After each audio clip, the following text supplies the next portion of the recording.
I am Joel Crosskill. The three soldiers charged with the 2010 murder of businessman Keith Clark will have to stand trial. On Tuesday, the Constitutional Court ruled that the immunity certificates granted to them in 2016 by then Minister of National Security Peter Bunting are invalid, null and void. On May 27, 2010, Clark was shot 21 times inside his Kirkland Close home in St. Andrew. My colleague Aladdin Love will have that report for us shortly, or later. The health minister says quarantine facilities are fully equipped with amenities and medical teams to handle suspected cases of the coronavirus in the country.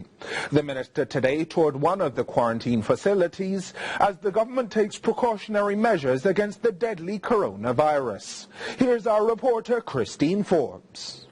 The St. Joseph's Hospital in Kingston is being used as a quarantine facility to help the government detect and contain any case of coronavirus in the country. On Tuesday, Health Minister Dr. Christopher Tufton toured the facility. The minister describes the facility as fitting with 14 self-contained rooms that he says will adequately serve those placed in quarantine. Acknowledging the concerns of residents in the surrounding communities, Dr. Tufton says there is a noted difference between isolation and quarantine facilities. The quarantine facility is really taking normal persons who are travelers with the travel history and the risk, who have displayed no signs, but because of the risk associated with traveling to the destination, we take them in a facility and hold them for a period based on whether or not they continue to be normal or if they deteriorate. In situations where an individual's condition deteriorates, the patient will be removed from the facility and placed in isolation at either the National Chest Hospital or the University Hospital. Tufton notes that so far no one has been placed at the facility, but it's a part of the government's effort to be proactive as the threat of the coronavirus increases. He says he's confident in the ability of the St. Joseph's Hospital to assist in the efforts to safeguard the population. Dr. Tufton points out that 7 persons are currently being quarantined at the Shortwood facility. We are looking at other facilities also.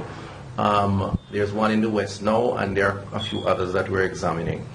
But again, I say, as is the case with St. Joseph's and the communities around it, the other facility really does not or should not pose any risk to the community. Christine Forbes, CVM Live. We can now return to our lead story on the Supreme Court's ruling regarding Keith Clark. In 2016, then Minister of National Security Peter Bunting granted immunity certificates to Corporal Odell Buckley, Lance Corporal Greg Tinglin, and Private Arnold Henry, who were charged with the 2010 murder of businessman Keith Clark. However, in 2018, after hearing a challenge brought by Clark's widow, a 3-member panel of judges on Tuesday said the certificates were manifestly unfair and unreasonable. The attorney representing the family of Clark, Leonard Green, says Tuesday's ruling was significant. The lawyers representing the soldiers who were charged produced a document which we have now begun to describe as good faith certificates.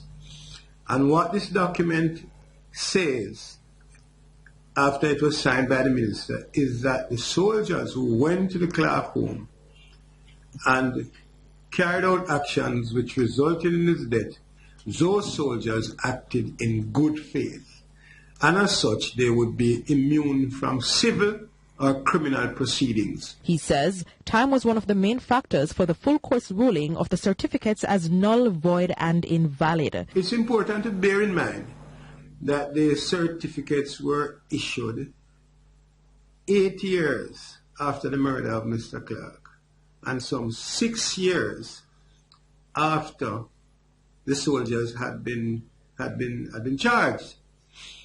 Now, what the court rules essentially is that those certificates were not capable of stopping the criminal proceeding. At the same time, Green dismissed claims that Clark was Christopher Dudus Coke's accountant or that he was hiding him at his house. The soldiers allegedly went to the Clark home to find Dudus before shooting Keith Clark 21 times. The attorney tells CVM Live a trial date is coming up in March. He's anticipating what he calls a just outcome from the proceedings. PNP Member of Parliament Peter Bunting was National Security Minister at the time of the shooting. He has issued a statement regarding the ruling. Bunting says, as minister, in signing the good faith certificates, I relied on the legal advice received and therefore could not have responsibly taken an administrative decision to deny the soldiers access to the certificates of good faith. Prior to Tuesday's ruling, the 3 soldiers were charged for Clark's murder on July 30, 2012.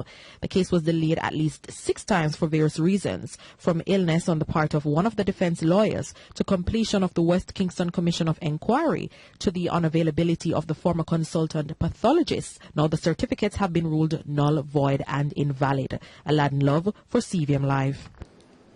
Several years ago, the Urban Development Corporation began the Downtown Kingston Redevelopment Plan, yard transformation.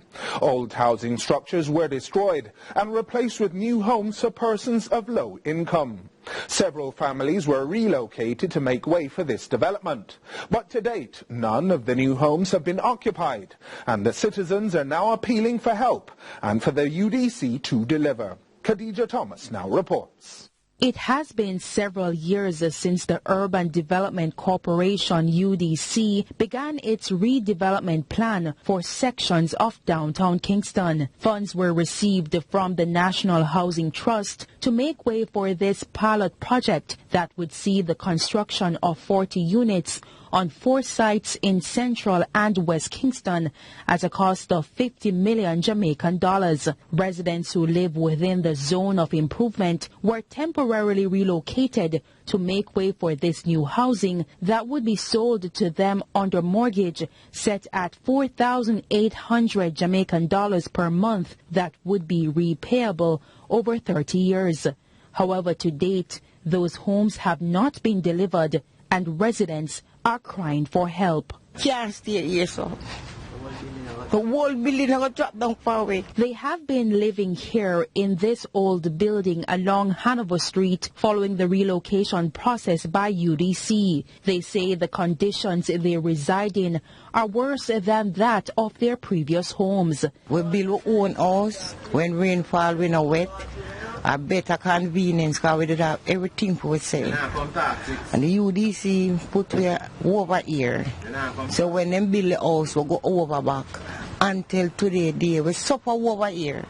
But inside this establishment appears to be unsafe, especially for the children who stay with their parents. The walls appear to be fragile and might break apart at any time. The most recent earthquake that rocked sections of Jamaica in January 2020 had brought further damage to the building. The whole place was shaking and things was falling off of the concrete. The concrete was falling down on the bed. CVM Live reached out to the Urban Development Corporation regarding the incomplete redevelopment plan. We were advised to send an email to cr@udcja.com with our query. That email has been sent and we will provide a response once it is received. For now, these residents remain displaced and in need of urgent help. Khadija Thomas, CVM Live. Several heads of government have gathered for the 2-day CARICOM meeting in Barbados. Chief among the discussions were matters related to the threat of climate change and global disease, the single market economy and the withdrawal of correspondent banking. Christine Forbes tells us more in this. On Tuesday, several Caribbean leaders gathered for the 31st Intersessional Conference of Heads of Government of the Caribbean Community, CARICOM, in Barbados. At the top of the agenda was building and sustaining CARICOM resilience. We need not only to perfect the final vision of ourselves, but to act to create that final vision. And it is against this background that we meet here at Bridgetown, recognizing that we face a world in which challenges continue to present themselves. On the matter of the coronavirus outbreak, the CARICOM chairman shared that border security has been heightened to protect CARICOM nationals. The ability for that agency to be linked in real time to Interpol, to U.S. Department of Homeland Security, and to be able to have access to the travel histories of persons allows us to be able to make that determination at the level of our border security officials, who we thank for being our frontline warriors in the protection of our people. Motley also mentioned that the unified effort from CARICOM countries and the assistance from the Caribbean Public Health Agency has helped to reduce the risk of an epidemic. A number of our countries are today now in a position to be able to test quickly for whether persons within our jurisdiction have been infected with this dangerous virus.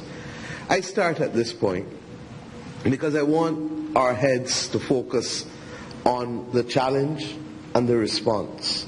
Noticeably absent from the proceedings was Prime Minister Andrew Holness. A release from his office confirmed that he was not able to attend due to pressing matters, and